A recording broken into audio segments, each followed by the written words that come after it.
ஹல்லேலூயா, ஹல்லேலூயா. நம் கர்த்தர் நல்லவர். அவராலே செய்யக்கூடாத அதிசயமான காரியம் ஒன்றுமே இல்லை. ஹல்லேலூயா. எந்த நேரத்தில் இனி என்னால் முடியல, என்னால் முடியாது, மனுஷர்கள் கைவிடுகிற நேரத்தில் தான் தேவனுடைய திவ்ய வல்லமை உங்களுடைய வாழ்க்கையில் செயல்படும். ஹல்லேலூயா, ஹல்லேலூயா. ஆகவே இன்றைக்கு அவரை பற்றி கொள்ளுங்க. நிச்சயமாகவே உங்களுடைய முகம் பிரகாசம் அடைய போகிறது. நீங்கள் வெட்கப்பட்டு போவதில்லை. ஆமென். இயேசுவின் நாமத்தினால மீண்டுமாக உங்கள் ஒவ்வொருவரையும் வாழ்த்துகிறேன். மாத்திரமல்ல, இணையதளத்தில் எங்களோடு கூட இந்த ஆராதனையில் இணைந்திருக்கிற ஒவ்வொரு தேவனுடைய பிள்ளைகளையும் இயேசுவின் நாமத்தினாலே உங்களை வாழ்த்துகிறோம். எங்களோடு இணைந்திருங்க. ஆண்டவர் உங்களை ஆசீர்வதிப்பார். தேவனுடைய வார்த்தையை கேளுங்கள். ஹல்லேலூயா. இப்போ தேவனுடைய வார்த்தையை நாம் தியானிக்கிற ஒரு நேரம். யாக்கோபு 1ஆம் அதிகாரம் 4ஆம் வசனத்தை நாம் திருப்பிக் கொள்வோம். இன்று காலை தியானத்திற்கு யாக்கோபு 1:4.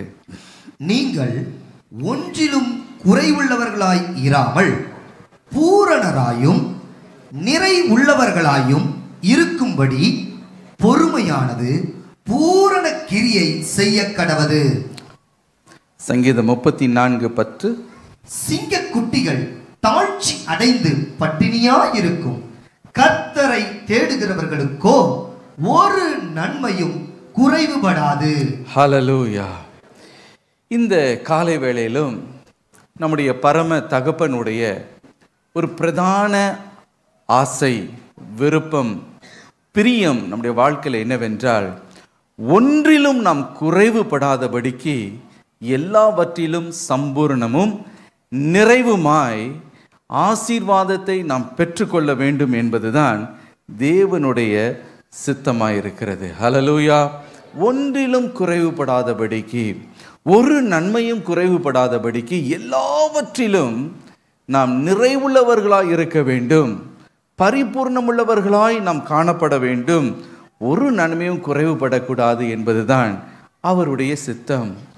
அப்படி பூரணமாய் நம் ஆசீர்வாதத்தை பெற்றுக்கொள்ள வேண்டும் என்றால், இங்கே வேதம் சொல்லுகிறது, பொறுமையானது பூரண கிரியையை செய்ய கடவது. பொறுமை என்பது நம்முடைய வாழ்க்கையில் தேவன் எதிர்பார்க்கிற ஒரு காரியம். அது நம்முடைய வாழ்க்கையில் என்ன செய்யுமாம்? அது பரிபூர்ண ஆசீர்வாதத்தை குறைவின்றி நம்முடைய வாழ்க்கையில் கொண்டு வர அது ஏதுவாய் இருக்கிறது. ஆகவே if we are to receive the best blessing from the Lord, நாம் என்ன செய்ய வேண்டுமா? இந்த பொறுமையை கையாள வேண்டும். இதை நம்முடைய வாழ்க்கையில் செயல்படுத்தும் பொழுது கர்த்தருடைய உச்சிதமான நேர்த்தியான ஆசீர்வாதத்தை நிச்சயமாய் நாம் பெற்று நாம் மகிழ்ந்திருக்க முடியும். அதற்கு இந்த பொறுமை மிக மிக அவசியம். ஒரு விசை பாருங்க, ஒரு சிறு பையனுக்கு இந்த பேன்கேக் என்று சொல்லப்படுகிற அந்த பதார்த்தத்தின் மேலே ரொம்ப அவனுக்கு விருப்பம் உண்டு. இந்த பேன்கேக் என்றால் தட்டையாக இருக்கிற ஒரு அடையை போல இருக்கும். அதுனா அவனுக்கு ரொம்ப பிரியம். அவனுக்கு ஊரில் ஒரு நல்ல ஒரு ஆன்ட்டி ஒருவர்கள் இருக்கிறார்கள். அதை அவனுக்கு செய்து தருவார்கள். ஆகவே எப்பொழுது விடுமுறை வரும், எப்போ மே மாதம் வரும், அவங்க வீட்டுக்கு போவோன்னு காத்து கொண்டே இருப்பான். ஆகவே அங்கே சென்ற உடனே ஆன்ட்டியை பார்த்து, ஆன்ட்டி எனக்கு இந்த பேன்கேக் செய்து தருவீங்களே, அதை எனக்கு தயவுசெய்து கொஞ்சம் செய்து தாங்க என்று கேட்டான். உடனே அவர்களும், மகனே கவலைப்படாத, நான் உனக்கு செய்து தருகிறேன்னு சொல்லி நல்ல மாவை எடுத்து அதை நல்ல மென்மையாய் அதை அதை அதை சுத்தம் பண்ணி, மாத்திரமல்ல அதில் சர்க்கரை, அதில் பட்டர், இன்னும் மற்ற முட்டை என்னெல்லாம் போடணுமோ எல்லாவற்றையும் போட்டு அந்த மாவை நல்லா பிசைந்து அதோடு கூட ஒரு காரியத்தை, முக்கியமான காரியத்தை அதில் சேர்த்தார்களாம். அதுதான் ஈஸ்ட் என்று. இந்த ஈஸ்ட் என்று சொல்லும்போது மாவை புளிக்க பண்ணுகிறதற்காக அவர்கள் அதில் போடுவார்கள். ஆகவே இந்த ஈஸ்டையும் அதுக்குள்ளே போட்டு நல்ல மாவை பிசைஞ்சு, இந்த பிசைந்த மாவை எடுத்து ஒரு தனி அறையில் அமைதியாய் அதை வைத்து விட்டார்கள். இந்த சின்ன பையனுக்கு ஒன்றும் புரியலை. என்னடா அது, எல்லாம் பிசைஞ்சாங்க, உடனே சுட்டு சுட சுட நமக்கு கொடுப்பாங்களாக்கோன்னு பார்த்தா அதை எடுத்து உள்ள ஒரு அறையில் அப்படியே பத்திரமா வச்சுட்டாங்களே அப்படின்னு ஒரு பொறுமையின்றி அப்படியே அவன் அண்ணாந்து பார்த்தானாம் ஏக்கத்தோடு. அதை அறிந்த அவங்களுடைய ஆன்ட்டி என்ன சொன்னாங்களா, தம்பி பொறுமையாக காத்திருக்கணும்ப்பா, இந்த ஈஸ்ட் அந்த மாவின் இடத்துல தன்னுடைய கிரியையை செய்வதற்கு இடம் கொடுக்கணும். என்ன இடம் கொடுக்கணும்னு கேட்டால், அந்த மாவோடு அது கிரியை செய்து இந்த அளவு இருக்கிற மாவை புசு புசு புசு புசுன்னு பொங்க செய்து 2 மடங்கு ஒப்பி அது அழகாக நிறைவாய் வரும்போது அப்பொழுது அந்த பேன் கேக் நல்ல மென்மையும் மாத்திரமல்ல ரொம்ப ருசியாகவும் ரொம்ப சாஃப்டாகவும் இருக்கும். அதற்காக தான் இந்த ஈஸ்ட் போட்டு நாங்கள் காத்திருக்கிறோம் என்று. அப்போ தான் அந்த பையன் புரியுது. எவ்வளோ நேரம் ஆகும் ஆன்ட்டின்னு கேட்டால், ஒரு 2 மணி நேரம் ஆகும், 3 மணி நேரம் ஆகும். உடனே சொன்னான், அவ்வளோ நேரம்லாம் காத்திருக்க முடியாது, இப்போவே சுட்டு கொடுங்க அப்படின்னு. அப்போ அந்த ஆண்டி சொன்னாங்களாம், இப்போ சுட்டு கொடுத்தானா இந்த இந்த வீட்டுக்கு ஓடு இருக்கும் தெரியுமா, அந்த ஓடு அது எவ்வளோ கடினமாக இருக்குமோ அந்த மாதிரி கல் மாதிரி இருக்கும்பா, அது உன்னால் சாப்பிட முடியாது.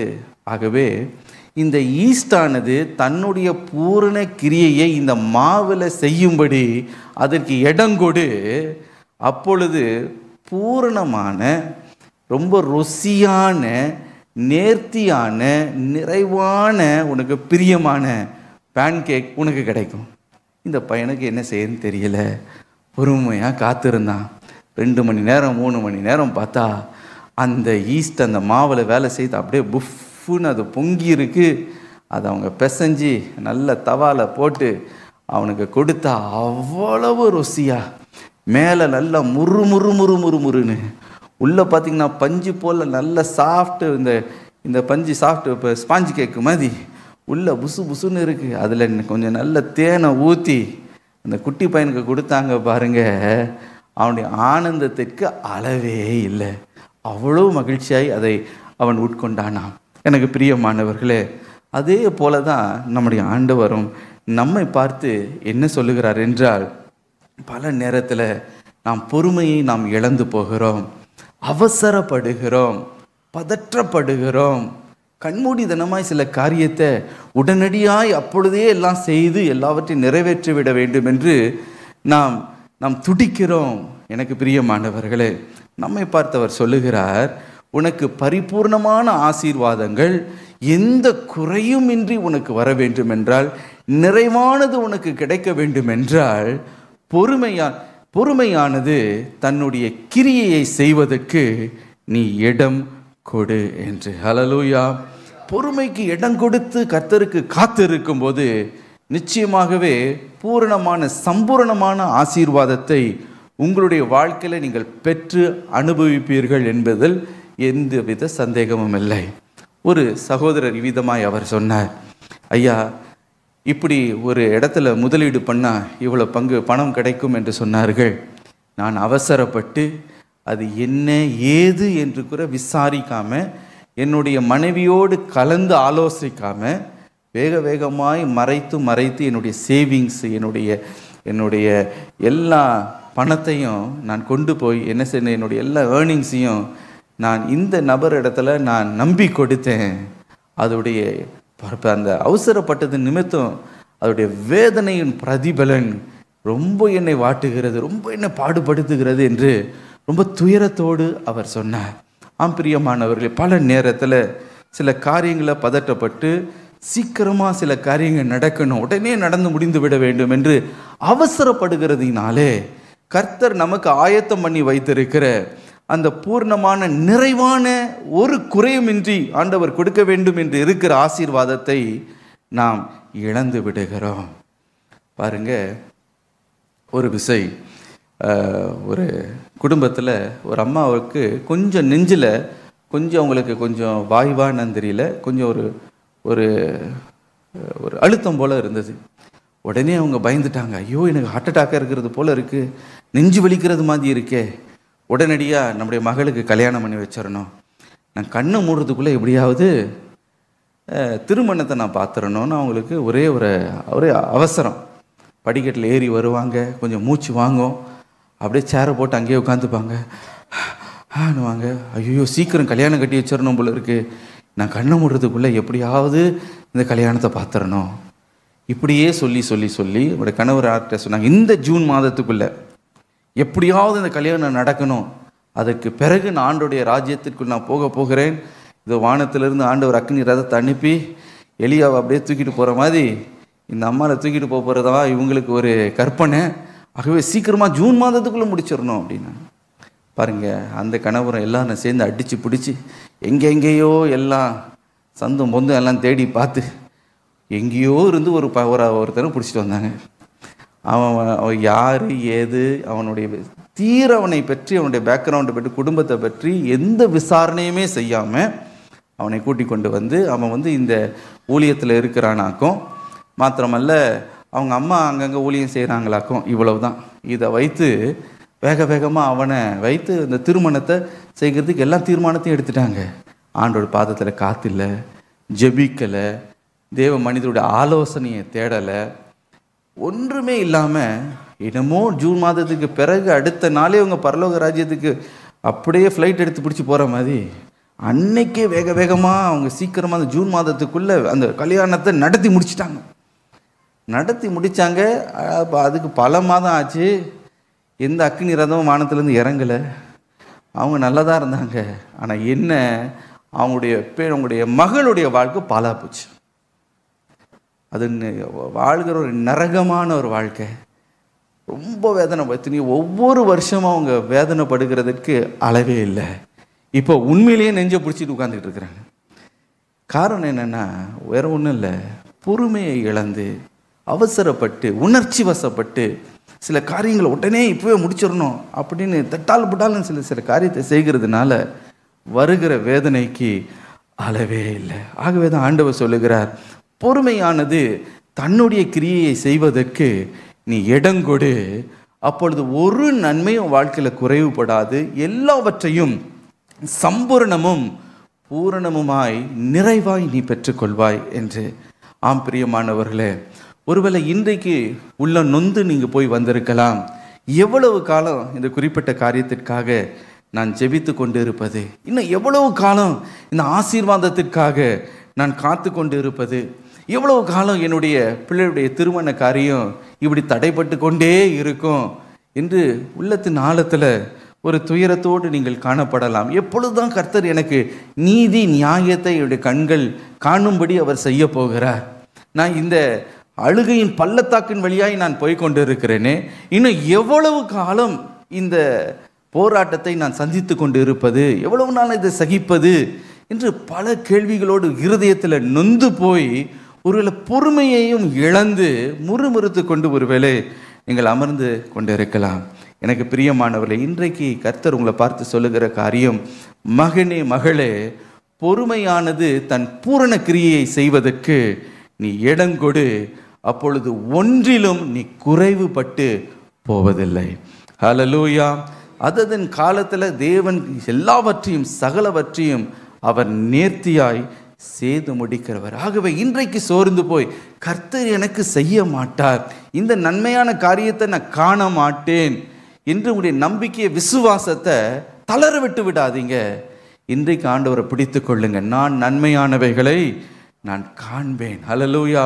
கர்த்தர் எனக்காக ஆயத்தமாக்கி வைத்திருக்கிறவைகளை என்னுடைய கண்கள் காணும். நான் உச்சிதமான ஆசீர்வாதத்தை பெற்றுக்கொள்வேன், வாழ்க்கையில் மகிழ்ந்திருப்பேன். கர்த்தர் எனக்கு பூரணமான ஆசீர்வாதத்தை காணும்படி செய்வார் என்று இன்றைக்கு விசுவாசிங்க. நிச்சயமாய் நீங்கள் கெட்டு போக போவதில்லை. ஹல்லேலூயா.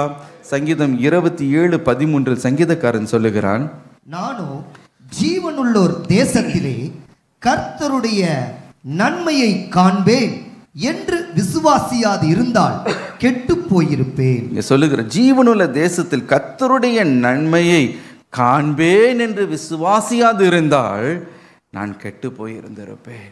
ஆனால் நான் பொறுமையாய் கர்த்தருக்கு காத்திருந்தேன், நான் அந்த நன்மையான காரியத்தை நான் கண்டேன் என்று அவர் சொல்லுகிறார். ஆம் பிரியமானவர்களே, இன்றைக்கு நம்பிக்கையை தளர விட்டு விடாதீங்க, மனமடிந்து போய்விடாதீங்க, சோர்ந்து போயிடாதீங்க. இன்றைக்கு உறுதியாக பிடித்துக்கொள்ள, ஆண்டவரே பொறுமையாய் காத்து கொண்டு நீர் எனக்கு வைத்திருக்கிற அந்த பூரண அந்த நிறைவான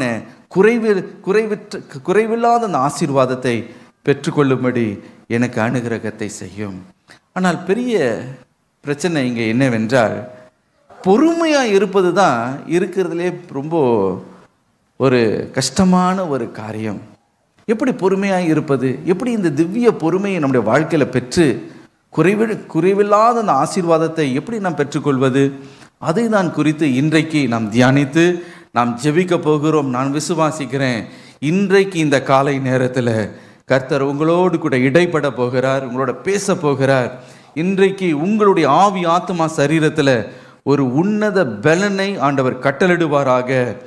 நிச்சயமாகவே நீங்கள் விசுவாசத்தை செயல்படுத்தி ஆசீர்வாதத்தை பெற்றுக்கொள்ளும்படி அவர் உங்களுக்கு கிருபையை தருவாராக.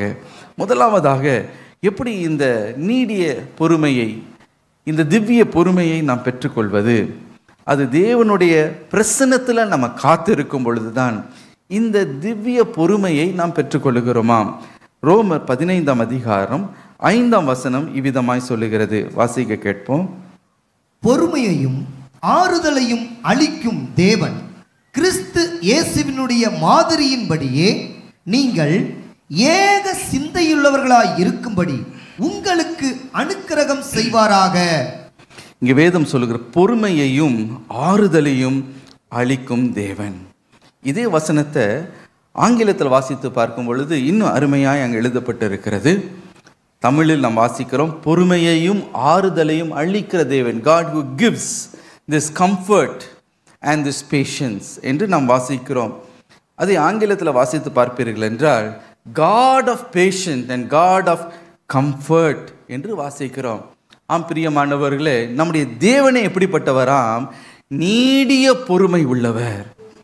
அதுதான் அவருடைய தன்மை, அதுதான் அவருடைய சுவாபம், அதுதான் அவருடைய குணாதிசயமாய் இருக்கிறது. தேவனுடைய குணாதிசயம் என்னவென்றால் அவர் நீடிய பொறுமை உள்ளவர்.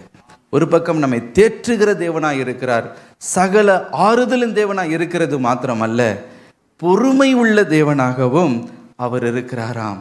ஆம் பிரியமானவர்களே, இந்த தேவனோடு கூட நாம் நடக்கும் பொழுது, அவருடைய பாதத்தில் நம்ம காத்திருக்கும் பொழுது, அவருடைய திவ்ய சுவாபம் நமக்குள்ளே, நம்மையும் அறியாமல் நமக்குள்ளே அது உண்டாகி விடுகிறது. ஹல்லேலூயா. அந்த நீடிய அந்த பொறுமையை நாமும் பெற்றுக்கொள்ளுகிறோம். எப்பொழுது?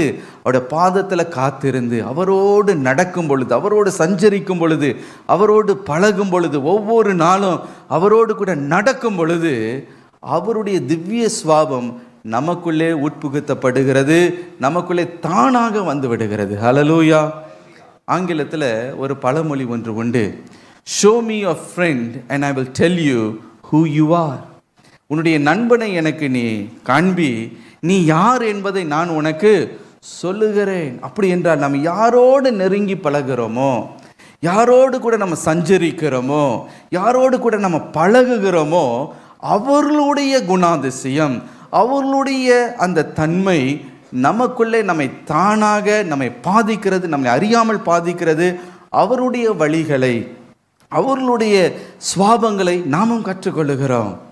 ஆகவே தான் எனக்கு பிரியமானவர்களே, நம்ம யாரோடு பழகிறோமோ அது மிக மிக முக்கியமானது. வேதத்திலிருந்து ஒரு உதாரணத்தை சொல்லுகிறேன், கவனியுங்கள். நீதிமொழிகள் 22ஆம் அதிகாரம் 24, 25 வசனத்தை வாசிப்போம். கோபக்காரனுக்கு தோழனாகாதே, உக்கிரமுள்ள மனுஷனோடே நடவாதே. அப்படி செய்தால் நீ அவனுடைய வழிகளை கற்றுக்கொண்டு உன் ஆத்துமாவுக்கு கண்ணியை வருவிப்பாய். இங்கு வேதம் சொல்லுகிறது, கோபக்காரனுக்கு தோழனாயிராதே. கோபப்படுகிறவனோடு நீ ஃப்ரெண்ட்ஷிப் வைத்து கொள்ளாதே. மாத்திரமல்ல, உக்கிரகம் உள்ளவன் மனுஷனோடு நீ என்ன நடவாதே, அப்படின்னா பழகாதே. அவனோடு பழகினால், கோபக்காரனோடு நீ அவனோடு கூட தோழனாய் நண்பனாய் நீ இருப்பாய் என்றால் அவனுடைய வழிகளை நீ கற்றுக்கொள்வாய், நீ அவனுடைய வழிகளை கற்றுக்கொள்வாய். அது நிமித்தம் அது உன்னுடைய ஆத்மாவுக்கு கண்ணியாய் இருக்கும் என்று வேதம் சொல்லுகிறது. ஒரு நல்ல ஒரு தெய்வீக ஆலோசனை. இதில் கவனிக்க வேண்டிய காரியம் என்னென்னா, நீ யாரோடு பழகிறாயோ அவர்களுடைய குணாதிசயம் உன்னை பாதிக்கும். It will impact you either in a negative way or it will impact you in a positive way. நீ யாரோடு பழகுறாயோ, எதிர்மறையாகவோ அல்லது நேர்மறையாக ஏதோ ஒரு விதத்தில் அவர்களுடைய பிஹேவியர், அவருடைய நடத்தை உங்களை பாதிக்கிறதாய் இருக்கிறது. ஆகவே தான் உன்னுடைய நண்பன் யார் என்று சொல், நீ யார் என்று நான் உனக்கு சொல்லுகிறேன் என்று பழமொழி உண்டு. பல பெற்றோர் பாருங்க, தங்களுடைய பிள்ளைகளை ரொம்ப கண்காணிப்பாங்க. எந்த விஷயத்துலனா, எப்படிப்பட்ட ஃப்ரெண்ட்ஸோடு என் மகன் என் மகள் பழகிறார்கள் என்பதை குறித்து ரொம்ப கண்காணிப்பாக இருப்பாங்க. ஏனென்றால் அவர்களுக்கு நல்லா தெரியும், எப்படிப்பட்ட ஃப்ரெண்ட்ஸோடு பழகிறார்களோ அவங்களுடைய பிஹேவியர், அவங்களுடைய நடத்தை தன்னுடைய பிள்ளையை பாதிக்கும். நல்ல விதத்திலும் பாதிக்கும், சில நேரத்தில் கெட்ட விதத்திலும் அது பாதிக்கக்கூடும். ஆகவே தான் எப்படிப்பட்ட ஃப்ரெண்ட்ஸோடு இருக்கிறாங்க என்பதை பல பெற்றோர் ரொம்ப கவனமாக இருப்பாங்க. ஒரு பிரதர் பாருங்க, அவருக்கு வேலையில் டிரான்ஸ்ஃபர் கிடைத்து வேறு ஒரு பட்டணத்திற்கு போக வேண்டிய ஒரு சூழ்நிலை. அப்படிப்பட்ட சூழ்நிலையில் இருக்கும்போது அவனுடைய மகன் ரொம்ப மென்மையாய், ரொம்ப சாந்தமாக, ரொம்ப நல்வொழுக்கமாக இருக்கிற அந்த பையனை அங்கே இருக்கிற ஒரு லோக்கல் ஸ்கூலில் அவனை வேக வேகமாக அவனை அட்மிஷன் பண்ணினார்கள். கொஞ்ச காலத்தில் பார்த்திங்கன்னா அவனுடைய சுவாபமே மாறி போயிடுச்சு. வீட்டுக்கு வரும்போது எதிர்த்து பேசுவான், என்ன பண்ணாலும் அதில் ஒரு பிடிவாதம் இருக்கும், அடங்க மாட்டான். அவனுடைய தோரணை, அவனுடைய முக சாயலே மாறி போயிடுச்சு. அவனுடைய அந்த மனிதருக்கு, அந்த பிரதருக்கு ரொம்ப கவலை, ஏன் என் மகன் இப்படி இருக்கிறான் என்று. ஒரு நாள் தன்னுடைய ஆஃபீஸை முடித்து விட்டு அவருடைய பைக்கில் வரும்போது எப்பொழுதும் போல் வர வழியில் வராமல் சுற்றி தன்னுடைய மகன் இருக்கிற ஸ்கூல் அந்த வீதியின் வழியாய் வரும் பொழுது ஒரு ஒரு சர்ப்ரைசிங் காட்சி அவர் கண்டார்.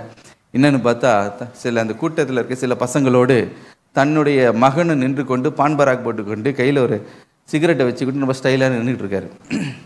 அது அவங்க அப்பா பார்த்தது தான் ஒரு பக்கம் அவனுக்கு ஒரே ஆத்திரம், கோபம். அவனை அடக்கி கொண்டார், அமைதியாக வீட்டுக்கு வந்தார். ஒன்றும் திட்டல் அடிக்கலை. மனைவியை பார்த்து சொன்னார், முதல்ல இந்த ஸ்கூல்ல இருந்து இவனை நம்ம மாற்றுறோம். ஃபஸ்ட்டு திங் இந்த என்வாயர்மெண்ட்டை நம்ம மாற்றணும். இங்கே இருக்கிற வரைக்கும் இவன் என்ன சொன்னாலும் என்ன பண்ண போகிறதில்ல, உருப்பட போகிறது, அந்த ஃப்ரெண்ட்ஸோடு தான் இருக்க போகிறான். இவன் குட்டிச்சவராக போகிறான். அதனால் என்ன பண்ணுவோம், முதல் இவனை மாற்றணும்.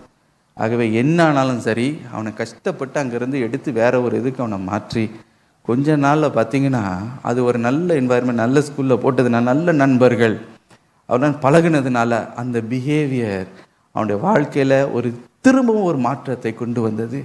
பாருங்கள், உலக வாழ்க்கையிலே யாரோடு நம்ம பழகுகிறோமோ அவர்களுடைய தன்மை, அவருடைய குணாதிசயம் நம்மை பாதிக்கிறது, நமக்குள்ளே வருகிறது போல, நம்மையும் அறியாமல் அவருடைய சில பழக்க வழக்கங்களை நாம் கற்றுக்கொள்கிறது போல, நாம் தேவனோடு கூட சஞ்சரிக்கும் பொழுது, தேவனோடு நாம் நடக்கும் பொழுது, அவரை நம்முடைய நண்பனாய் வைத்து கொள்ளும் பொழுது, ஒவ்வொரு நாளும் அவரோடு பழகும் பொழுது, அவரோடு காத்து இருக்கும் பொழுது, அவருடைய திவ்ய சுவாபமாகிய இந்த நீடிய பொறுமை என்ற சுவாபம் நம்மையும் அறியாமல் நமக்குள்ளே வந்து விடுகிறது. ஹல்லேலூயா. நம்மை மாற்றிக்கொள்ளவே முடியாது. we cannot change ourselves in any way, in any manner. என்னதான் நம்ம போராடினால் நம்முடைய குணத்தை நம்ம மாற்ற முடியாது. ஆனால் நாம் யாரோடு பழகுகிறோமோ, தேவனோடு கூட காத்து இருக்கும் அவருடைய திவ்ய சுவாபம் நமக்குள்ளே வருகிறது. ஹல்லேலூயா. அந்த நீடிய பொறுமை நமக்குள்ளே வரும்போது, அந்த பொறுமையானது தன்னுடைய பூர்ண கிரியையை நம்முடைய வாழ்க்கையில் செய்து எல்லா பரிபூர்ண சம்பூர்ண நிறைவான ஆசீர்வாதங்களை குறைவின்றி நம்முடைய வாழ்க்கையில் கொண்டு வர வல்லதாக இருக்கிறது என்று வேதம் சொல்லுகிறது. ஹல்லேலூயா, ஹல்லேலூயா. வேதத்திலிருந்து ஒரு உதாரணத்தை உங்களுக்கு நான் சொல்லட்டும். மோசே என்ற தேவ மனிதனுடைய வாழ்க்கையை பார்க்கும்போது, ஆரம்ப காலத்தில் அவருடைய ஆரம்பம் பார்த்திங்கன்னா அதில் ரொம்ப ஒரு பொறுமையின்றி முட்கோபத்தில் செயல்படுகிற ஒரு மனிதராக இருந்தார். காரணம், அவர் எகிப்து தேசத்தில் உயர்ந்த நிலைமையில் இருந்தாராம். யாத்ராகமம் 2ஆம் அதிகாரம் 11-12 வசனங்களில் பார்வோனின் குமாரத்தியின் மகன் என்ற அந்த ஒரு பெரிய ஸ்தானத்தில் இருந்தான். எல்லா ஐஸ்வர்யம், எல்லா கனமும் அவனுக்கு இருந்தது. ஆகவே என்ன வேணும்னாலும் நினைச்ச காரியத்தை அவனால் செய்ய முடியும்.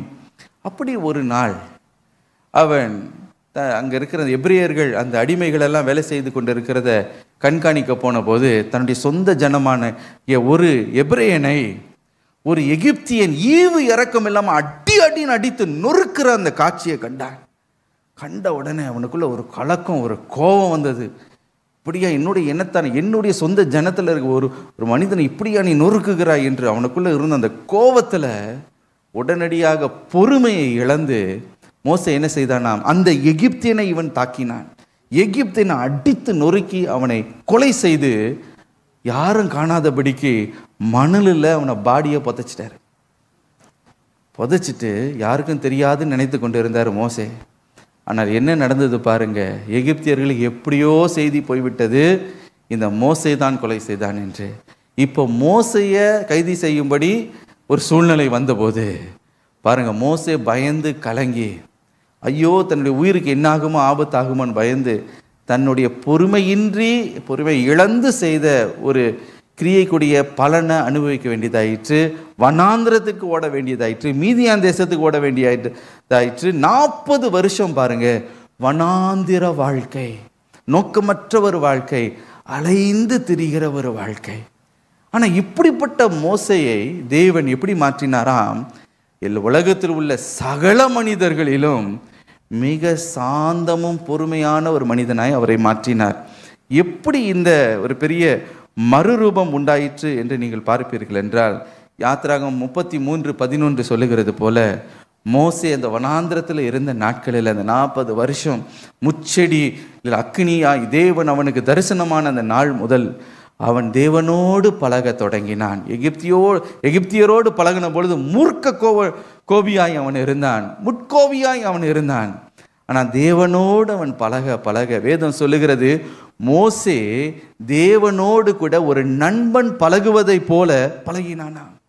ஒவ்வொரு நாளும் அவரோடு நடந்து, ஒவ்வொரு நாளும் அவரோடு கூட சஞ்சரித்து, அவரோடு கூட பேசி நடக்கும் பொழுது தன்னையும் அறியாமல் தேவனுடைய அந்த திவ்ய சுவாபம் இந்த மோசேக்குள்ளே தானாய் உண்டாயிற்று. ஹல்லேலூயா. அதுடைய தாக்கம் என்ன? என்னாகும் 12ஆம் அதிகாரம் 3ஆம் வசனம் என்ன சொல்லுகிறது?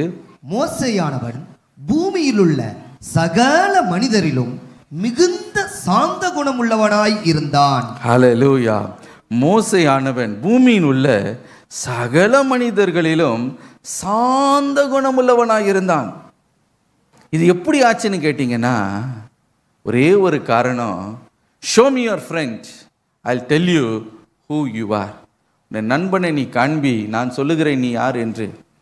அவர் யார் இடத்துல நட்பை வைத்து கொண்டார்? இயேசுவோடு கூட, தேவாதி தேவனோடு கூட நட்பு வைத்ததுனால அவருடைய திவ்ய சுபாவம் மோசேக்குள்ளே எப்போ வந்ததுன்னே தெரியலை. ஹல்லேலூயா. அவர் பாருங்க, பூமியில் உள்ள சகல மனிதர்களிலும், எகிப்தில் ஒருவேளை அவரை பற்றி கேட்டிருந்தா, அவரா எங்க கோபம் வந்ததுன்னா அட்டி வெளுத்துருவாருங்க. என்ன செய்கிறாருன்னே அவருக்கு தெரியாது, முகம்லாம் மாறிடும், அப்படியே கண்ணுலாம் ரெட் ஆயிரும்வாங்க. அவர் பேச்சுற பேச்சே வேற மாதிரி ஆயிரும், தோரணையே மாறிடும். ஆனால் அப்படிப்பட்ட மோசே எப்படி ஆயிட்டாரு பாருங்க, பூமியில் உள்ள சகல மனிதர்களிலும் மிகுந்த சாந்த குணமுள்ளவனாய். எப்படி? தேவனோடு கூட சஞ்சரித்ததுனால.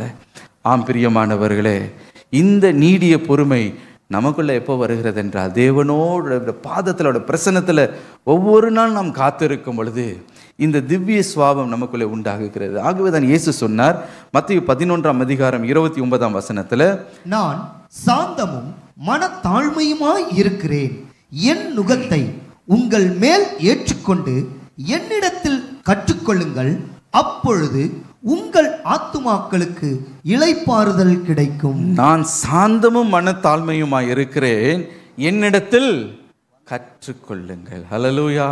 இயேசுவோடு பழகுனீங்கன்னா அந்த திவ்ய சுவாபமாகிய நீடிய பொறுமையை நீங்கள் தெரியாமலே, உங்களை அறியாமலே நீங்கள் கற்றுக்கொள்வீங்க. இன்றைக்கி ஒரு அடம் பிடிக்கலாம், இன்றைக்கி ஒத்த காலம் நிற்கலாம், நான் பிடிச்ச முயலுக்கு 3 காலம் தான் நிற்கிற ஆளாக இருக்கலாம், வீட்டையே தலைகீழாக்கிற ஆளாக இருக்கலாம்.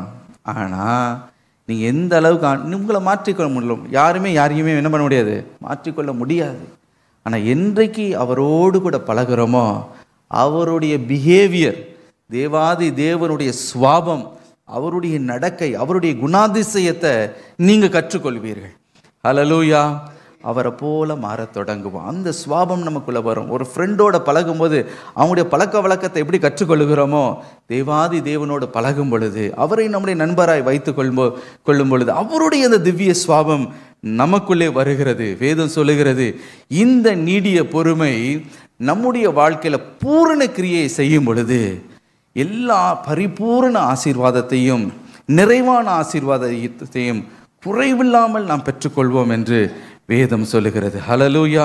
இது நம்முடைய வாழ்க்கையில் ஒரு இழப்பை அல்ல, ஆதாயத்தை அது கொண்டு வருகிறதா இருக்கிறது. ஹல்லேலூயா.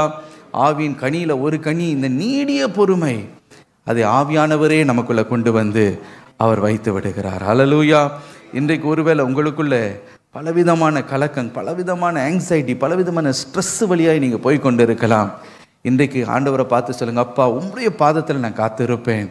எவ்வளவு காத்திருக்கிறீங்களோ அந்த நீடிய பொறுமை நமக்குள்ளே உண்டாகும். இரண்டாவதாக, இந்த நீடிய பொறுமை எப்படி உண்டாகுகிறதா?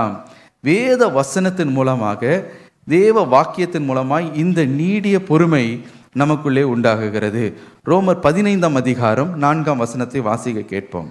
தேவ வசனத்தினால் உண்டாகும் பொறுமையினாலும் ஆறுதலினாலும் நாம் நம்பிக்கை உள்ளவர்கள் ஆகும்படிக்கு முன்பு எழுதியிருக்கிறவைகள் எல்லாம் நமக்கு போதனையாக எழுதியிருக்கிறது. ஹல்லேலூயா.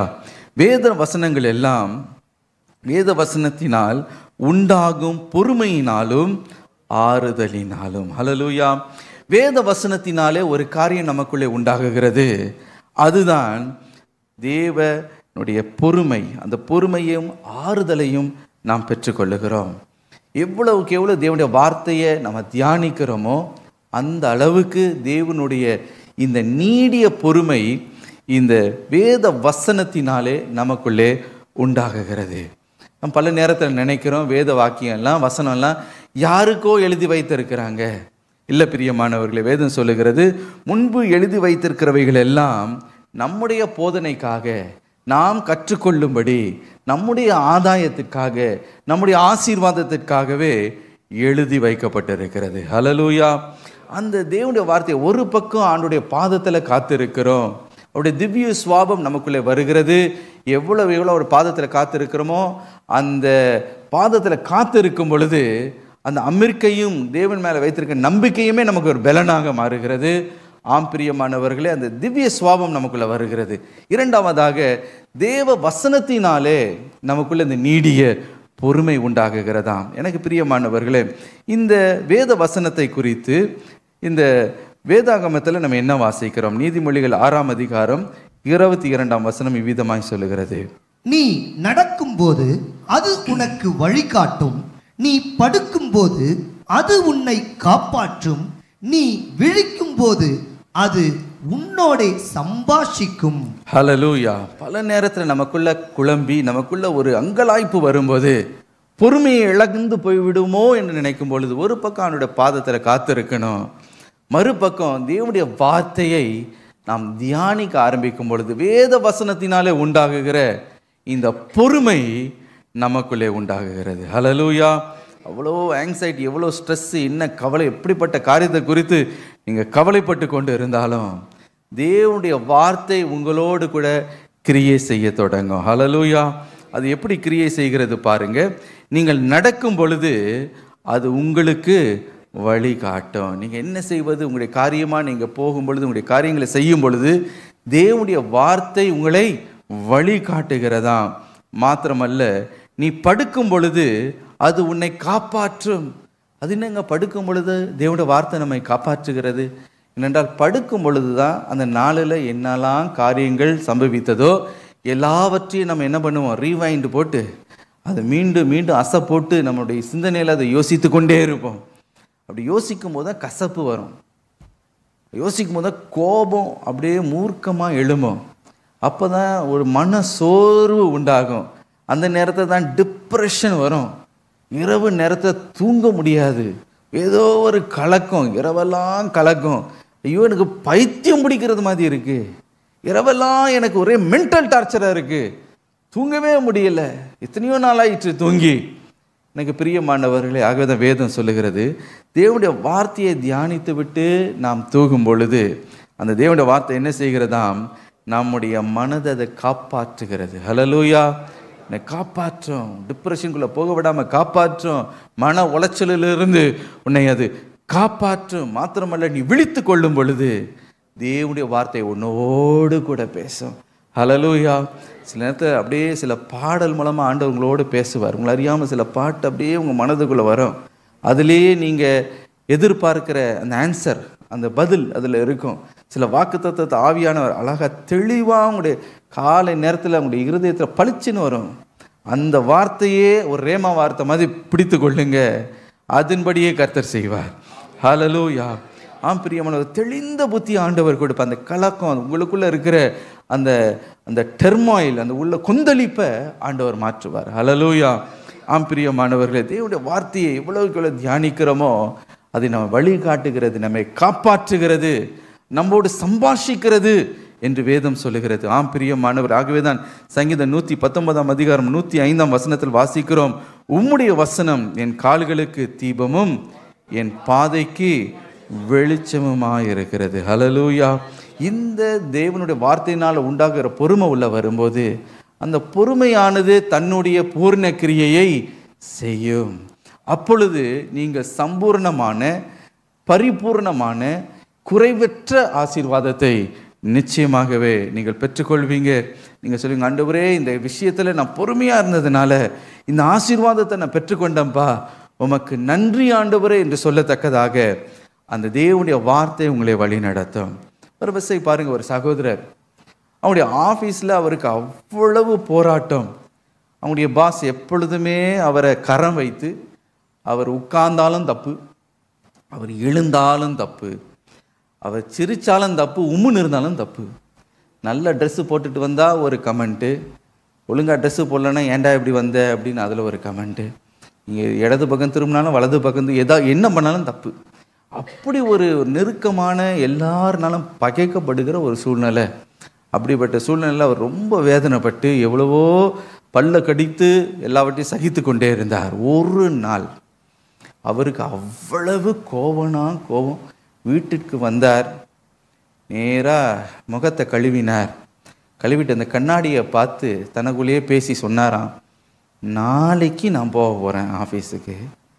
அந்த ஆளுடைய காலர் ஷர்ட்டை பிடிச்சி 2 அரை ஒன்று நல்லா பளிச்சுன்னு அவனுக்கு வெட்டு, இந்தாடா உன்னுடைய ரெசிக்னேஷன் லெட்டர் வச்சுக்கோ, மூஞ்சிலே வீசி அடிக்க போகிறேன்.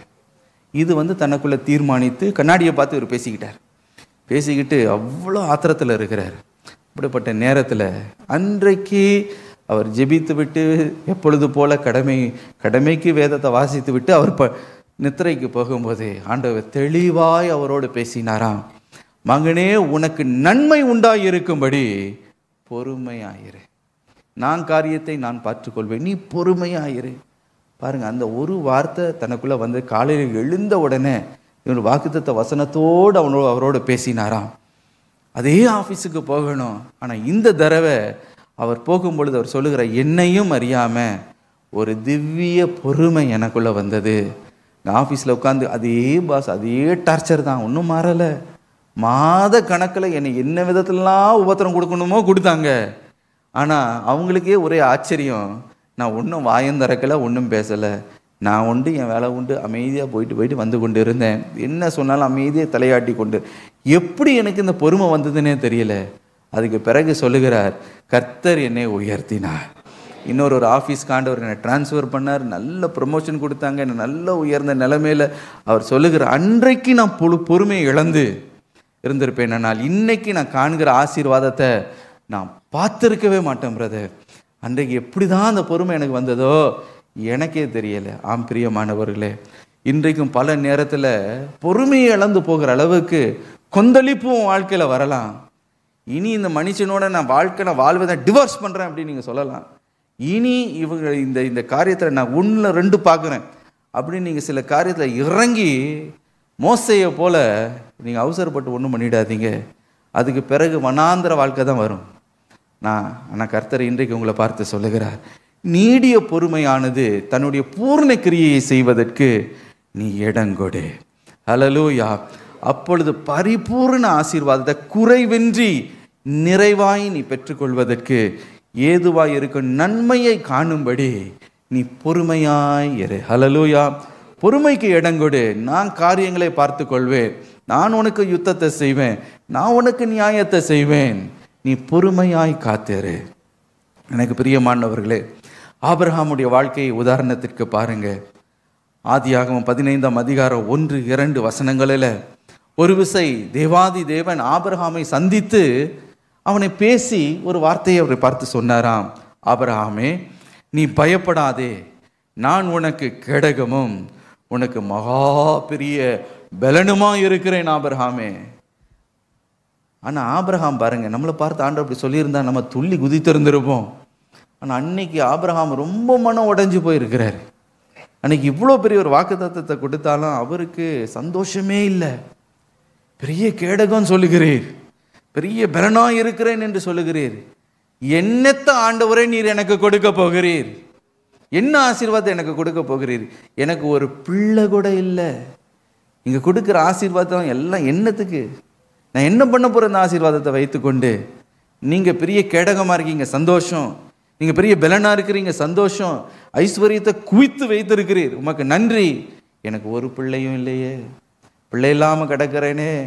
துயரத்தோடு ஆண்டவரை பார்த்து சொன்னபோது ஆண்டவர் என்ன சொன்னாராம்? ஆதியாகமம் 15:5 ஆபிரகாமே, நீ வெளியில வா என்று நட்சத்திரங்களை அண்ணாந்து பார்க்கும்படி சொல்லி, நீ வானத்தை அண்ணாந்து பாரு, நட்சத்திரங்களை உன்னாலே எண்ண கூடுமானால் அவைகளை எண்ணு, உன் சந்ததி இவ்வண்ணமாய் இருக்கும் என்றார். அல்லேலூயா. ஆண்டவர் தேற்றுகிறார். ஒரு வாக்குத்தத்த வசனத்தை ஆண்டவர் கொடுக்கிறார். அவருடைய வார்த்தையை என்ன செய்கிறதா? நமக்குள்ள பொறுமையை கொண்டு வருகிறது. வேத வசனத்தினாலே உண்டாகுகிற பொறுமை. அந்த வேத வசனத்தை, தேவனுடைய வார்த்தையை ஆபிரகாம் வாக்குத்தத்தமாய் பெற்றுக்கொண்ட உடனே எங்கேயோ இருந்த ஒரு நீடிய பொறுமை ஆபிரகாமுடைய இருதயத்திற்குள்ள வந்தது பாருங்க. எந்த மனிதனும் அவ்வளோ பொறுமையாக இருக்கவே முடியாது. 25 வருஷம் பொறுமையாய் அவன் காத்திருந்தானாம். எபிரேயர் 6ஆம் அதிகாரம் 15ஆம் வசனம் அதோடைய பலனை சொல்லுகிறது. வாசிக்க கேட்போம். அந்தபடியே அவன் பொறுமையாய் காத்திருந்து வாக்குத்தத்தம் பண்ணப்பட்டதை பெற்றான். ஹல்லேலூயா. எப்படி பெற்றான்? அந்தபடியே அவன் பொறுமையாய் காத்திருந்து வாக்குத்தத்தம் பண்ணப்பட்டதை பெற்றுக்கொண்டான். ஹல்லேலூயா. வாக்குத்தத்தத்தை பெற்றுக்கொண்டான், ஈசாக்கை பெற்றுக்கொண்டான். எனக்கு பிரியமானவர்களே, ஈசாக் என்ற வார்த்தைக்கு என்ன பொருளாம்? நகைப்பு, சிரிப்பு என்று அர்த்தம். 25 வருஷமா கண்ணீர் வடித்த இந்த ஆபிரகாமுடைய வாழ்க்கையில தேவன் என்னத்தை கொடுத்தார்? வாக்குத்தத்தத்தை பொறுமையாய் காத்திருந்ததுனால சிரிப்பை, மகிழ்ச்சியை ஆண்டவர் கொடுத்தார். அவருக்கு 100 வயது. அவங்களுடைய ஒய்ஃபுக்கு, மிஸ்ஸஸுக்கு 90 இயர்ஸ் ஓல்டு.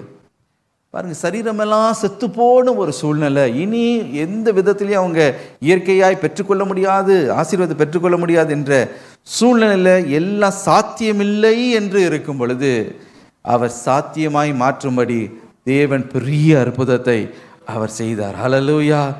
இப்போ ஆபிரகாம் என்ன செய்தாராம்? நகைக்கிறார், சிரிக்கிறார், மகிழ்ச்சி, சந்தோஷமுடைய வாழ்க்கையில் உண்டாயிற்று. ஒரு பழமொழி ஒன்று உண்டு, அதை சொல்லலாமா வேண்டாமான்னு தெரியல, நான் சொல்கிறேன், நீங்கள் என்ன மன்னிச்சிருவீங்க.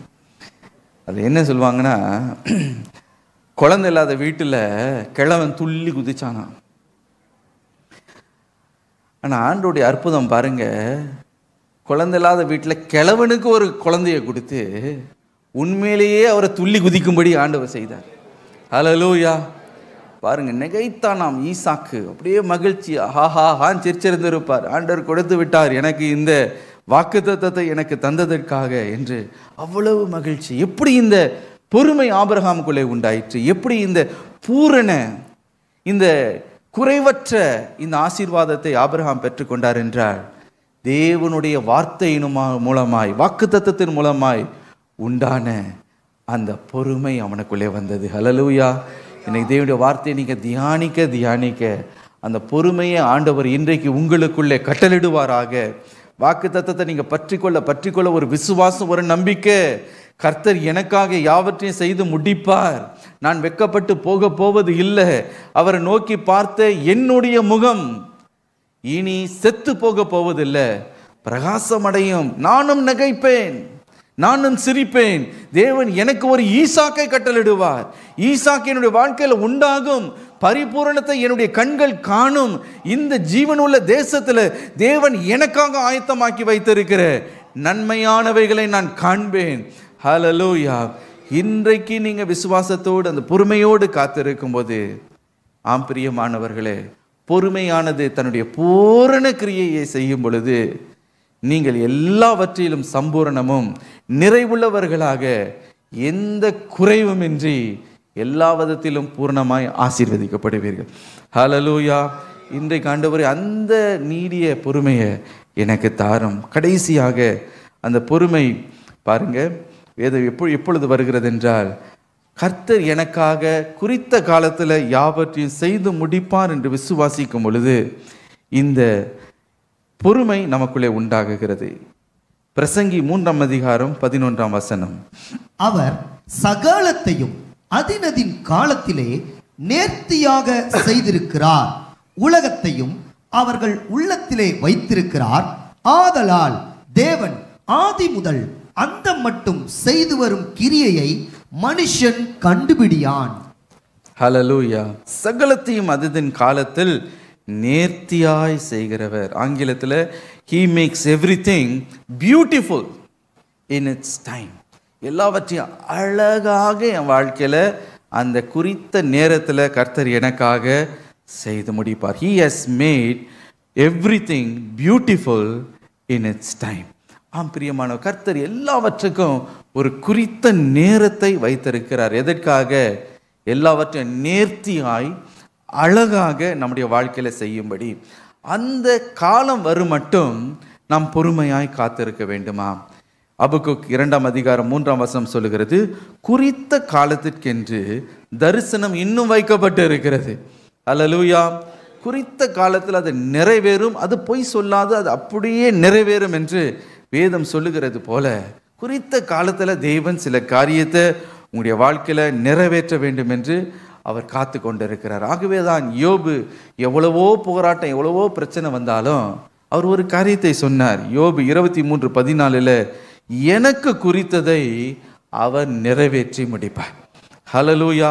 இப்பொழுது இருக்கிற பாடு, இப்படி இருக்கிற சூழ்நிலை, இப்படி இருக்கிற பின்னடைவு, இப்பொழுது இருக்கிற அந்த டிலே, இதெல்லாம் நினைச்சு நான் கலங்க போவதில்லை. எனக்கு குறித்ததை அவர் நிறைவேற்றுவார். ஹல்லேலூயா. எல்லாவற்றையும் சகலவற்றையும் அதன் காலத்தில் நேர்த்தியாக எனக்கு செய்து முடிப்பார். இந்த விசுவாசம் நமக்குள்ள வரும்போது, ஆம் பிரியமானவர்களே, நமக்குள்ள ஒரு பொறுமை வருகிறது. ஹல்லேலூயா. எங்கள் அப்பா எனக்காக எல்லாம் கரெக்டாக செய்து முடிப்பார், அது வரைக்கும் நான் காத்திருப்பேன். அவசரப்பட்டு நானா முந்திரி கொட்டை மாதிரி எதையும் ஒரு செய்து விட்டு கடைசியில் நான் புலம்பிக் கொண்டு இருக்க போவதில்லை. கர்த்தர் எனக்காக யாவற்றையும் செய்து முடிப்பார். ஹல்லேலூயா. அந்த நேரம் வரும் பொழுது பாருங்க, அவருடைய தீர்மானித்த நேரம். ஆண்டவர் பாருங்க எல்லாவற்றையும் அதுக்கு ஒரு நேரத்தை வைத்திருக்கிறார். குறித்த நேரத்தில் தான் தன்னுடைய குமாரனை பூமிக்கு அவர் அனுப்பினார். இரட்சகராய் அவர் அனுப்பி எல்லாம் குறித்த காலத்தில் அவர் செய்கிற தேவன்.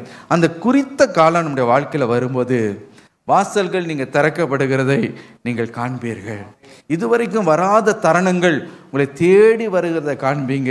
மனுஷர் தயவு உங்களுக்கு உண்டாகுகிறத பார்ப்பீங்க. சரியான நேரத்தில் சரியான நபர்களை உடைய வாழ்க்கையில் கொண்டு வந்து உங்களுக்கு ஒத்தாசையாக இருக்கும்படி தேவன் மனிதர்களுடைய தயவை உங்களுடைய வாழ்க்கையில் கொண்டு வருவார். ஹல்லேலூயா. இதெல்லாம் முடியாது, இது சாத்தியம் இல்லைன்னு நினைச்சீங்களோ, அந்த காரியத்தில் ஆண்டவர் அற்புதத்தை செய்வார். உங்களுடைய இருதயம் மகிழ்ச்சியாக சந்தோஷத்தோட பூரித்து அதிசயிக்கும்படி கர்த்தர் காரியங்களை உங்களுடைய வாழ்க்கையில் செய்வார். ஹல்லேலூயா. நீங்கள் சொல்லுங்க, இது எப்படி நடந்ததுன்னே எனக்கு தெரியலை. பல என்னுடைய வாழ்க்கையில் நான் எப்படி இது நடந்தது, எப்படி ஆண்டவர் இதை நிறைவேற்றினார், ஆச்சரியமாக இருக்கிறது என்று பிரமிக்கத்தக்கதாக கர்த்தர் கிரியைகளை செய்வார். காரணம் என்னன்னா, அவருடைய சித்தத்தின் மையத்திலும் அவருடைய நேரத்தில் நான் இருக்கிறபடினால அந்த காரியத்தை என்னுடைய வாழ்க்கையில் ஆண்டவர் செய்கிறார். ஹல்லேலூயா. உங்களுடைய அப்படியே செய்வார். அந்த நேரத்தில் அந்த காலத்தில் அவருடைய சித்தத்தின்படி நீங்கள் இருக்கும்போது எல்லாம் வழிவாசலில் உங்களுக்கு திறக்கப்படுகிறத நீங்கள் நினைச்சு கூட பார்க்காத மேன்மையான ஆசீர்வாதங்களை உங்கள் வழியாய் தேவன் கொண்டு வருகிறதை கண்டு ஆச்சரியப்படுவீர்கள். ஹல்லேலூயா. சகலவற்றையும் அழகாக உங்களுக்காக அவர் செய்து முடிப்பார். நான் பல நேரத்தில் இருதயத்தில் நொந்து போய் நம்ம என்ன சொல்லுகிறோம், எம்மட்டும் கர்த்தாவே நான் பொறுமையாக இருக்கிறது. How long should I wait, how long should I endure என்று நமக்குள்ள நம்ம கொந்தளித்து கொண்டு இருக்கிறோம். நீங்கள் வெளிப்படுத்தின விசேஷம் 6ஆம் அதிகாரம் 9 to 10 வசனங்களை வாசித்து பார்க்கும்போது தேவனுடைய சிங்காசனத்தின் அந்த பலிபீடத்துக்கு கீழே சில ஆத்துமாக்கள் இருக்கிறதா. இந்த ஆத்துமாக்களுடைய கூக்குரலின் சத்தம் என்னன்னா, எம்மட்டும் கர்த்தாவே நீர் பொறுமையாக இருப்பீர், எப்பொழுது எங்களுக்கு நீர் நியாயம் செய்ய போகிறீர் என்று அனுதினமும் அவைகள் கதறி கொண்டு இருக்கிறதா. ஒருவேளை அப்படி நீங்கள் கதறி கொண்டு இருக்கலாம். கர்த்தர் சொல்லுகிறார், ஏற்ற காலத்தில் எல்லாவற்றையும் உனக்கு நான் நிறைவேற்றி முடிப்பேன். ஹல்லேலூயா, ஹல்லேலூயா. ஆகவே இன்னைக்கு நீங்கள் சோர்ந்து போயிடாதீங்க. சொல்லுங்க, God will make everything beautiful in my life. சொல்லுங்க, God will make everything beautiful. எல்லாவற்றையும் நேர்த்தியாய் என் வாழ்க்கையில் செய்து முடிப்பார். ஹல்லேலூயா. உங்களுக்குன்னு ஒரு டைமர் போட்டு வச்சிருக்கிறார் பாருங்க. என்னுடைய மனைவி நல்லா கேக்கு செய்வாங்க. ஆகவே நான் தான் எடுபிடிக்காரன். கிச்சனில் எல்லாத்தையும் கலந்து எடு அதை எடுக்கிறேன், எல்லாம் செய்வேன். இப்போ எல்லாம் கலந்து இழந்து எல்லாம் பண்ணி கடைசியில் மிக்ஸ் பண்ணி அதை என்ன பண்ணுவாங்கன்னா, அந்த அவனை திறந்து உள்ளே வச்சு 180 டிகிரி செல்சியஸ் கட கட கட கட கட அந்த டயலை திருப்பிட்டு, அது அடுத்தது டைமர்னு ஒரு டயல் இருக்கும், அதை கரன்னு திருப்பி நேராக 30 நிமிஷம் அப்படி வைப்பாங்க. வச்ச உடனே பார்த்தீங்கன்னா கட கட கட கட கட கட கட கட கட கட கட டைமர் ஓட ஆரம்பிச்சிடும். 30 நிமிஷம் வரைக்கும் அந்த கேக்கு அப்படியே உள்ளார அப்படியே என்ன ஆகிட்டு இருக்கோம், வெந்து கொண்டு இருக்கும். இப்போ நம்ம அவசரப்பட்டு என்ன 30 நிமிஷமா, ஒரு 15 நிமிஷம் போதாதா அப்படின்னு டபக்குன்னு திறந்து எடுத்து பார்த்தீங்கன்னா வெளியிலலாம் நல்லா ப்ரௌனாக இருக்கும், உள்ளே கொல கொல கொலான்னு இருக்கும் வேகாமல். ஆகவே என்ன பண்ணேன்னா உள்ளே வச்சிடணும் அமைதியாக பொறுமையாக. அந்த 30 நிமிஷம் அந்த டைமர் செட் பண்ணிட்டாங்கன்னா காத்து இருக்கணும். அந்த 30 நிமிஷம் முடிஞ்ச பிறகு டிங்குன்னு ஒரு பெல் அடிக்கும். அப்படின்னு என்ன அர்த்தம், ஆயத்தமாயிடுச்சுன்னு அர்த்தம். அப்போ அந்த டிங்குன்னு பல்லு சத்தம் நாக்கு ஊற ஆரம்பிச்சிடும். நீங்கள் திறந்து பார்த்தீங்கன்னா அப்படியே வாசனை, ஐயோ அது வெட்டுனா அவ்வளோ சாஃப்டாக அருமையாக இருக்கும் கேக். அந்த மாதிரி ஆண்டவர் உங்களுக்கு ஒரு அவன் வச்சிருக்கிறார். எங்கனாவது பரலோகத்தில் இருக்குது, உங்களுக்காக கிரு கிரு கிரு கிரு கிரு கிரு கிருன்னு டைம் ஓடிக்கிட்டு இருக்கு. அவசரப்பட்டு திறக்காதீங்க, அவசரப்பட்டு ஒன்றும் பண்ணாதீங்க. பொறுமையானது தன்னுடைய கிரியையை செய்யும்படி இடங்கொடுங்க. எல்லாவற்றையும் நேர்த்தியாய் சம்பூர்ணமாய் நிறைவுள்ளதாய் ஒரு குறைவுமின்றி உங்களுடைய பரமபிதா உங்களுக்கு கொடுக்க ஆயத்தமாக இருக்கிறார். ஹல்லேலூயா. நன்மையான எந்த ஈவம், பூர்ணமான எந்த வரமும் பரலோகத்தில் உண்டாகி ஜோதிகளின் பிதாவின் இடத்துலேருந்து இறங்கி வரும். அவருடைய குறித்த நேரத்தில் இறங்கி வந்தே ஆகும். இன்றைக்கு சோர்ந்து போய் உங்களுடைய விசுவாசத்தை தளர்ந்து விட்டு விடாதீங்க. உனக்காக ஆண்டவர் நன்மையானவைகளை ஆயத்தமாக்கி வைத்திருக்கிறார். ஹல்லேலூயா. சங்கீதம் 40ஆம் அதிகாரம் 1ஆம் வசனத்தில், கர்த்தருக்கு பொறுமையுடனே காத்திருந்தேன், அவர் என்னிடமாய் சாய்ந்து என் கூப்பிடுதலை கேட்டார். ஹல்லேலூயா. உன்னுடைய கூப்பிடுதலை ஆண்டவர் கேட்டு இருக்கிறார். நிச்சயமாய் உங்களுக்கு பதில் உண்டு. ஆகவே வேதம் சொல்லுகிற, நீ ஒன்றிலும் குறைவுள்ளவனாயிராமல் பரிபூர்ணராயும் நிறைவுள்ளவர்களாயும் இருக்கும்படி பொறுமையானது பூரண கிரியையை செய்ய கடவது. ஹல்லேலூயா. அப்படியே இருக்கிற இடத்துல நம்ம யாவரும் எழுப்பி நிற்போமா? ஹல்லேலூயா. இன்றைக்கு அப்பா அந்த ஆண்டவரே நீடிய பொறுமையை எனக்குள்ள ஆண்டவரே தாங்க, எனக்குள்ள தாங்க, எனக்குள்ள தாங்க, எனக்குள்ள தாங்க. ஹல்லேலூயா. இப்பொழுது அந்த நீடிய பொறுமை ஆண்டவர் உனக்கு தர வேண்டும் என்று விரும்புகிறார். சகலவற்றையும் நேர்த்தியாய் அழகாக உன் வாழ்க்கையில் நிறைவேற்றி முடிப்பார். இன்றைக்கு ஒருவேளை எம்மட்டும் கர்த்தாவே, இன்னும் எவ்வளவு நாளாண்டவரை நான் பொறுமையாக இருக்கிறது, எப்பொழுது எனக்கு சுகத்தை தரப்போறீங்க, எப்பொழுது இந்த கடன் பிரச்சனை, எப்பொழுது எப்பொழுது இந்த அவமானம் மாறப்போகிறது. ஹல்லேலூயா. ஏற்ற காலத்தை ஆண்டவர் ஆயத்தம் பண்ணி வைத்திருக்கிறார். ஹல்லேலூயா. ஓ, இஸ்ரவேல் ஜனங்கள் அடிமை தனத்தில் கர்த்தரை நோக்கி கூக்குரலிட்டார்களாம். கர்த்தர் ஏற்ற சமயத்தில் மோசையை அனுப்பி அவளை விடுவித்தது போல இன்றைக்கு ஒரு விடுதலை ஆண்டவர் கட்டளிடும்படி அவர் தீர்மானித்து வைத்திருக்கிறார். ஆகவே இன்றைக்கு நீங்கள் ஸ்தோத்திரிங்க, அவரை நம்புங்க, இயேசுவை நம்புங்க. என்னுடைய நல்ல தகப்பன், என்னுடைய பரம தகப்பன், எனக்கு நன்மையானவைகளை அவர் எனக்கு வைத்திருக்கிறார். பொல்லாதவர்களாகிய நாமே நம்முடைய பிள்ளைகளுக்கு நல்ல ஈவுகளை ஆசையாய் கொடுக்கும் பொழுது, ஹல்லேலூயா, உன்னுடைய பரம தகப்பன் உனக்கு நல்ல ஈவுகளை தர அறிந்திருக்கிறாரே. ஏன் அற்ப விசுவாசியாய் சோர்ந்து போகிறாய்? ஏன் நீ நொந்து போகிறாய்? ஏன் என் தேவன் என்னை மறந்து போனார்? என்னுடைய அழுகையின் புலம்பலின் சத்தம் அவருடைய சந்நிதியில் கேட்கப்படவில்லை என்று ஏன் உனக்குள்ளே நீ முறுமுறுத்து கொண்டு இருக்கிறாய்? அவரை பார்த்து சொல்லுங்க, நீங்க எல்லாவற்றையும் எனக்கு நேர்த்தியா செய்து முடிக்கிறவர் ஐயா. உம்மை நம்புற ஆண்டவரே. ஆண்டவரை, பொறுமையை நான் இழந்துடக்கூடாதப்பா, அவசரப்பட்டு தீர்மானத்தை எடுத்துடக்கூடாதப்பா.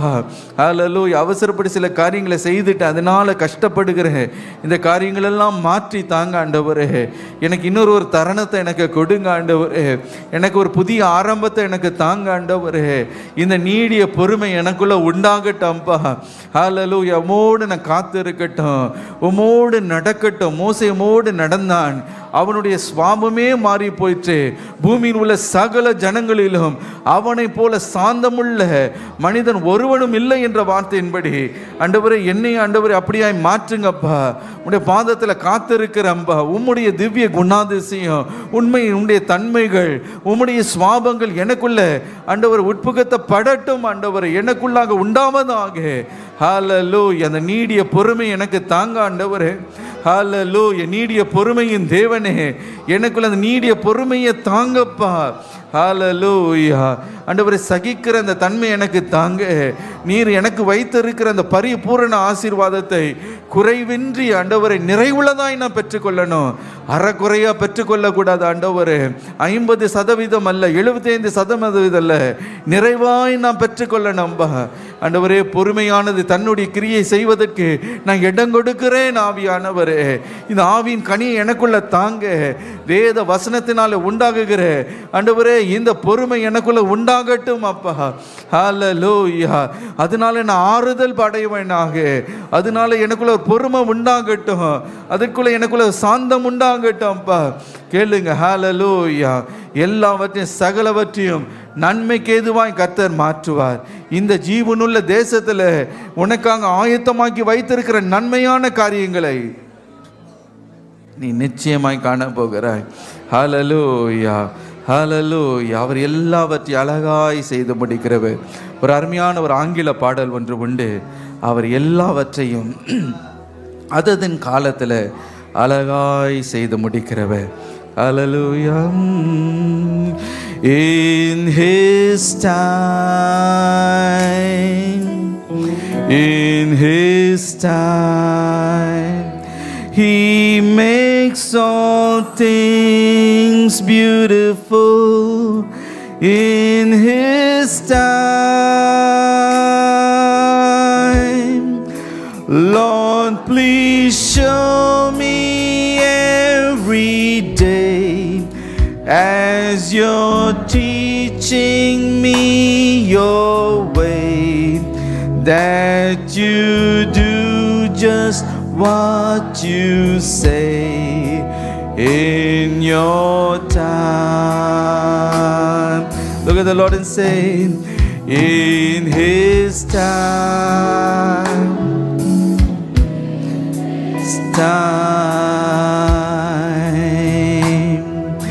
he makes all things beautiful. In his time,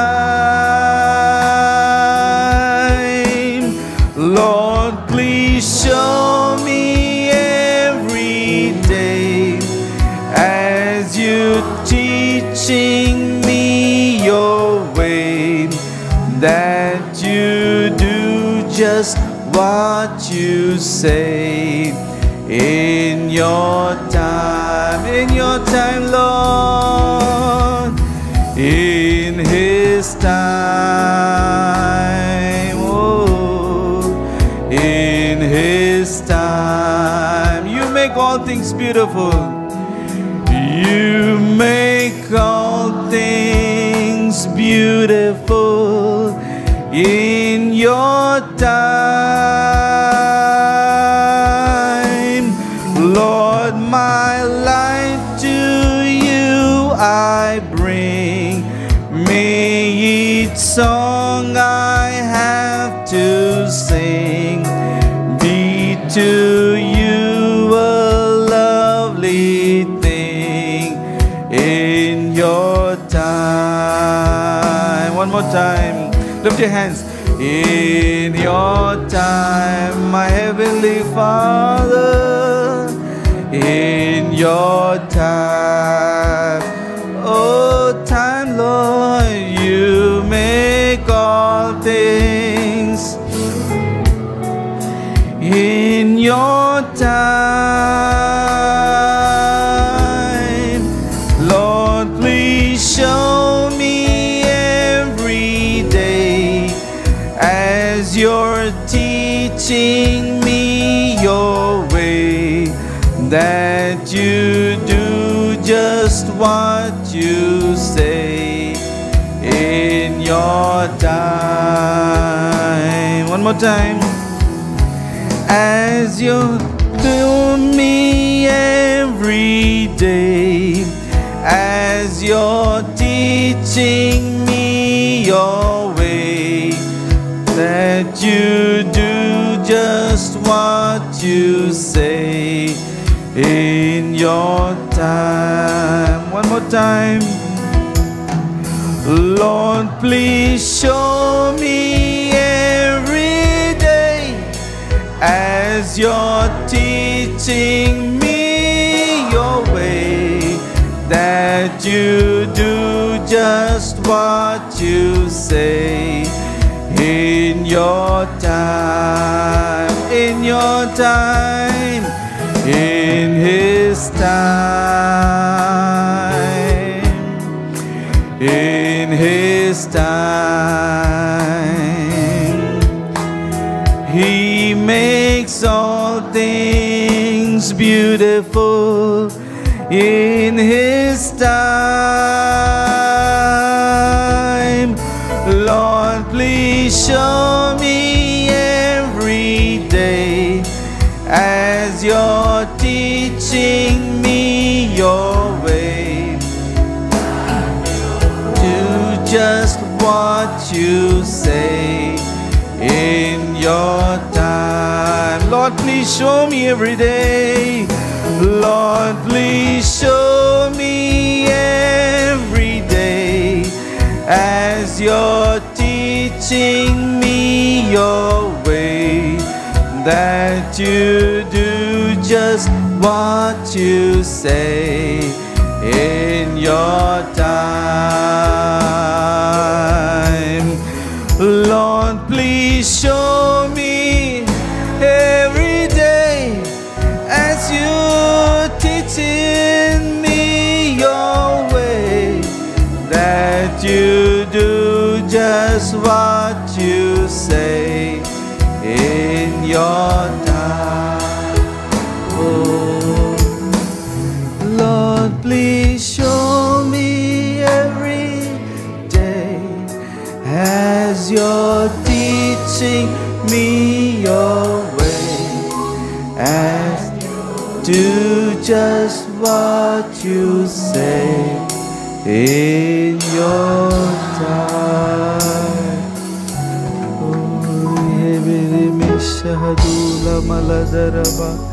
அப்படியே கர்த்தருக்கு அர்ப்பணித்து என் இருதயத்தை தருகிறாப்பா, இருதயத்தை ஒப்பு கொடுக்கிறாப்பா. சொல்லுங்க ஹல்லேலூயா, ஹல்லேலூயா. உம்மை நம்புகிறேன்ப்பா. சொல்லுங்க, Lord, I trust you, Lord. I love you, Lord. I trust you, my heavenly Father. Lord, I trust you. I know you will make everything beautiful. நீர் எனக்கு எல்லாவற்றையும் நேர்த்தியாய் செய்து முடிக்கிறவர் அப்பா. உமக்கு நன்றி செலுத்துகிறேன், நன்றி செலுத்துகிறேன், நன்றி செலுத்துகிறேன், நன்றி செலுத்துகிறேன், நன்றி செலுத்துகிறேன், நன்றி செலுத்துகிறேன், நன்றி செலுத்துகிறேன். ஹல்லேலூயா. பொறுமையானது என்னுடைய வாழ்க்கையில பூர்ண கிரியை செய்ய இடம் கொடுக்கிறப்பா. ஆவியானவரே இந்த ஆவியின் கனியை எனக்குள்ள உண்டாக்குங்க அப்பா. ஹல்லேலூயா. எல்லாம் பொறுமை ஆண்டவரே, அற்ற நிலைமையை மாற்றுங்க. என் முட்கோபத்தை மன்னிங்க. வைராக்கியத்தோடு ஆண்டவரே, ஆண்டவரே நான் பேசின ஆண்டவரே தவறான வார்த்தைகளை மன்னிங்க ஆண்டவரே. ஆண்டவரே எதிர்மறையான வார்த்தைகளை என் வாழ்க்கையிலேயே நான் பேசினது உண்மைதான் ஆண்டவரே. ஏன்னா நான் நன்மையே காண்பதில்லை என்று ஆண்டவரே நெகட்டிவான வேர்ட்ஸ் எல்லாம் நான் பேசினேன்ப்பா. ஆண்டவரே நீரோ எனக்கு அழகான காரியங்களை வைத்திருக்கிறீர். அதை நான் பெற்றுக்கொள்ள எனக்கு உதவி செய்யுங்க. ஹல்லேலூயா. எல்லாவற்றையும் ஏற்ற காலத்தில் சம்பூர்ணமாய் கர்த்தர் உன்னுடைய வாழ்க்கையில நிறைவேற்றுகிறதை நீ காணப்போகிறாய். ஹல்லேலூயா. வாழ்க்கை மாறும். இதே நிலைமையில் இதே சூழ்நிலையில் நீ எப்பொழுதும் இருக்க போவதில்லை. இந்த உச்சிதமான ஆசீர்வாதங்களை உனக்காக ஆயத்தமாக்கி வைத்திருக்கிறேன். அதை நான் நிறைவேற்றுவேன். ஹல்லேலூயா. அப்பா நீர் அப்படியே செய்கிறதுக்காக நன்றி. இன்றைக்கு ஆண்டவரை என்னென்ன ஆசீர்வாதத்துக்காக ஆண்டவரை ஏங்கி நிற்கிறார்களோ இப்பொழுது நீர் கட்டளெடுக்கிறதுக்காக நன்றி அப்பா. ஆண்டவரை நெடுநாள் காத்திருக்கிறது இருதயத்தை இழைக்க பண்ணினாலும் விரும்பினது வரும் பொழுது ஜீவ விருட்சத்தை போல இருக்கும் என்ற வார்த்தையின்படி ஜீவ விருட்சத்தை அவர்கள் பெற்றுக்கொள்ள கிருபையை தாங்கப்பா. ஹல்லேலூயா. ஏற்ற காலத்தில் ஆண்டவரை கனியை தந்து ஆண்டவரே இலை உதிராத மரத்தை போல அவர்கள் இருக்கவும் அப்பா அவர்கள் செய்வதெல்லாம் நீர் வாய்க்க செய்ய போகிறதுக்காக நன்றி ஆண்டவரை. ஆசீர்வதிங்க. எல்லா மகிமையும் உமக்கு ஏறெடுக்கிறோம். இயேசு கிறிஸ்துவின் மூலம் ஜெபங்கிற நல்ல பிதாவே. ஆமென். ஆமென்.